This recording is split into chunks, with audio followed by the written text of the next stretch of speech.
The date is August 30th, 1993. The air is heavy with anticipation as thousands of wrestling fans file into the Palace of Auburn Hills in Michigan. In just a few hours, the seemingly unstoppable 600-pound Yokozuna will defend his championship against an all-American hero, a man whose statuesque physique seems chiseled from marble itself. As the long-awaited SummerSlam bout unfolds, the crowd watches in awe as Lex Luger, against all odds, manages to bodyslam and then land his running forearm smash on Yokozuna, knocking the champion off his feet and out of the ring. The impossible has happened. The arena erupts in a cacophony of raucous cheers. For a moment, it seems as though a new champion will be crowned, a new era ushered in. But fate, as it often does in the world of professional wrestling, has other plans. This moment, frozen in time, represents the pinnacle of Lex Luger's career in the World Wrestling Federation, a man at the height of his powers, beloved by fans, and on the cusp of greatness. Yet, as we'll explore, this moment would prove to be both a beginning and an end, the start of a push towards superstardom that would ultimately fall short, and the beginning of a long, painful descent. Fast forward to May 2003. In a stark contrast to the glitz and glamour of that summer night at the Palace, we find Luger in a modest townhouse in Marietta, Georgia. His longtime partner, Elizabeth Hewlett, better known to wrestling fans as Miss Elizabeth, lies unconscious on the floor. Luger panics and calls 911. Despite efforts to revive her, Elizabeth is pronounced dead at the hospital. The cause was determined to be a toxic mixture of painkillers and vodka. This tragic event marked a dark turning point in Luger's life. Once a beacon of strength and vitality, he now found himself embroiled in legal troubles and battling his own demons. The man who had once body-slammed giants was now struggling to lift himself out of a pit of addiction and despair. How did a man who seemed destined for wrestling immortality end up as a cautionary tale? To understand the rise and fall of Lex Luger, we need to go back to the beginning. Lawrence Wendell Fole was born on June 2, 1958, in Buffalo, New York. Growing up, young Larry showed a natural aptitude for sports, particularly football. His athletic prowess would serve as his ticket out of Buffalo, earning him a football scholarship to Penn State before transferring to the University of Miami. Fole's tenure with the Hurricanes, a team boasting future NFL luminaries like Jim Kelly, was marred by his growing frustration at being relegated to the bench. His simmering discontent reached a boiling point during a road trip to Atlanta, where, consumed by thwarted ambition, he unleashed his pent-up rage on his hotel room, a cathartic outburst that simultaneously shattered fixtures and his collegiate football aspirations. This destructive episode resulted in his unceremonious ejection from the team. Despite this setback, Luger's football career continued to progress. After college, he played for the Montreal Alouettes before signing with the Green Bay Packers,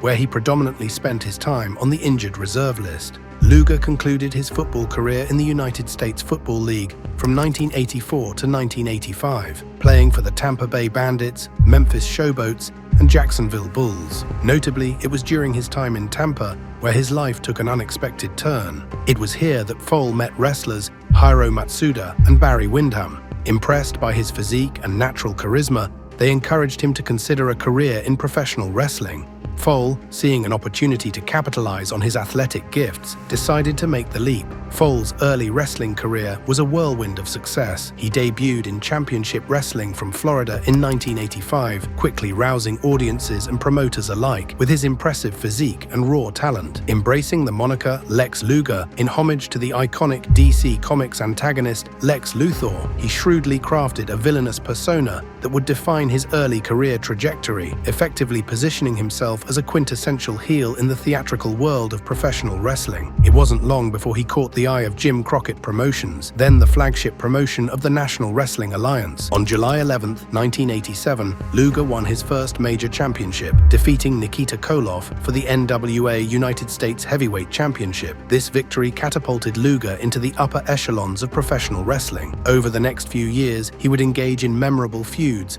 with the likes of Ric Flair, Ricky Steamboat, and Sting. One of Luger's most notable early storylines was his membership in the Four Horsemen, alongside Ric Flair, Arn Anderson, and Tully Blanchard. The Four Horsemen were one of wrestling's most iconic stables, known for their in-ring skill and heel tactics. Luger's inclusion in this elite group signaled his arrival as a major player in the industry. However, Luger's time with the Horsemen was short-lived, and throughout 1988, Luger engaged in a series of high-profile matches with Ric Flair for the World Heavyweight Heavyweight Championship. While Luger never managed to capture the title during this period, these matches cemented his status as a main event player. However, by 1992, Luger was growing restless. Despite his success in WCW, he felt that he had hit a ceiling. The allure of the larger, more mainstream World Wrestling Federation beckoned. In a move that would define the rest of his career, Luger left WCW for the WWF in 1993. His debut came at the Royal Rumble on January 24th of that same year. Luger's narcissist gimmick played up his impressive physique,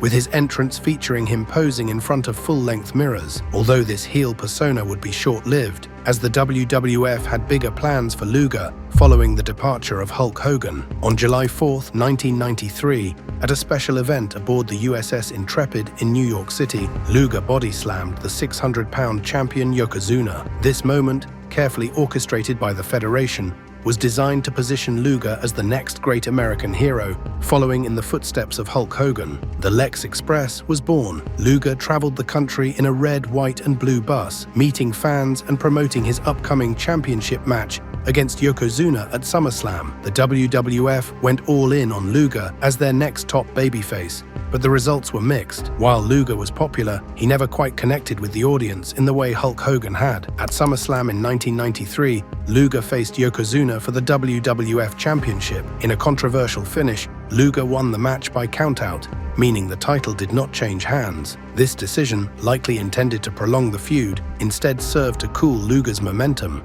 Despite this setback, Luger remained a top star throughout 1993 and 1994. He co-won the 1994 Royal Rumble with Bret Hart, earning a shot at the WWF Championship at WrestleMania 10. However, in a repeat of SummerSlam, Luger failed to capture the title, this time losing by disqualification. Luger's push as the top babyface in the Federation gradually fizzled out. He transitioned into a tag team with British Bulldog, dubbed the Allied Powers, which achieved moderate success, yet it was clear that Luger's moment as the company's top star had passed. Then, in a surprising move, Luger appeared on the debut episode of WCW Monday Nitro on September 4th, 1995, despite having wrestled for the WWF the previous night. This defection marked the beginning of the Monday Night Wars and reignited Luger's career. Luger quickly re-established himself as a headlining star. He formed an alliance with Sting, feuding with the NWO and capturing the World Heavyweight Championship from Hollywood Hogan on August 4th, 1997.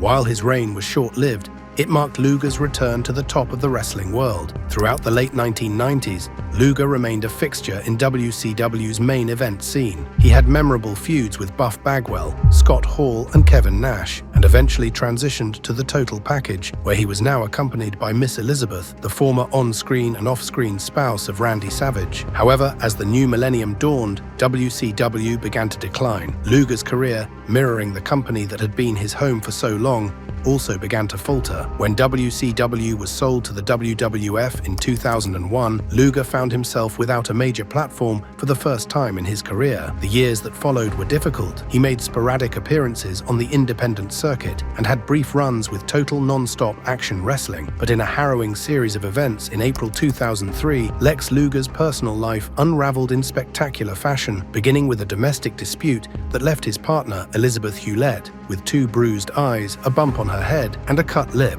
Luger was subsequently charged with misdemeanor battery charges. The situation rapidly deteriorated when mere days later, Luger found himself in legal jeopardy once again, this time for driving under the influence with a suspended license and in possession of a 9mm Luger handgun after rear-ending another car while driving his Porsche, a charge compounded by his failure to address previous vehicular infractions. The tragic denouement of Lex Luger's tumultuous relationship with Elizabeth Hewlett occurred on May 1st, 2003, when she succumbed to an accidental overdose of prescription medications and alcohol in their shared Marietta residence. The ensuing investigation unearthed a pharmaceutical cornucopia in Luger's possession, including anabolic steroids, oxycodone, and growth hormone, resulting in his arrest on multiple felony drug charges. In the wake of this personal and legal maelstrom, Luger ultimately pleaded guilty, accepting a sentence that included probation, fines, and mandatory drug drug testing, a judicial epilogue that starkly illustrated the steep price of his descent into substance abuse. 2 years later, Luger was still participating in his same shenanigans, involved in an in-flight disturbance en route to Winnipeg that led to his detention and subsequent arrest for violating probation by leaving the country without permission. This misstep resulted in a 3-month imprisonment in Georgia's Cobb County Jail, underscoring the ongoing legal repercussions of his past actions. Then, on October 19, 2007, catastrophe struck during a flight when Luger suffered a nerve impingement in his neck, resulting in temporary paralysis and leaving him in a quadriplegic state. Could this have been related to the physical wear and tear of a life spent wrestling, or perhaps the lingering effects of substance abuse, or an unrelated freak accident? The truth remains elusive, leaving room only for speculation. Despite initial reports of a possible full recovery, Luger remained unable to move his arms or legs for nearly a month. By June 2008, Luger could stand briefly and walk with a walker, and by 2010, he was able to walk more comfortably and drive. However, by 2014, he largely relied on a wheelchair, and by 2021, he became fully dependent on it for mobility. In the years since, Luger has worked to turn his life around. He became a born-again Christian and has been open about his past struggles,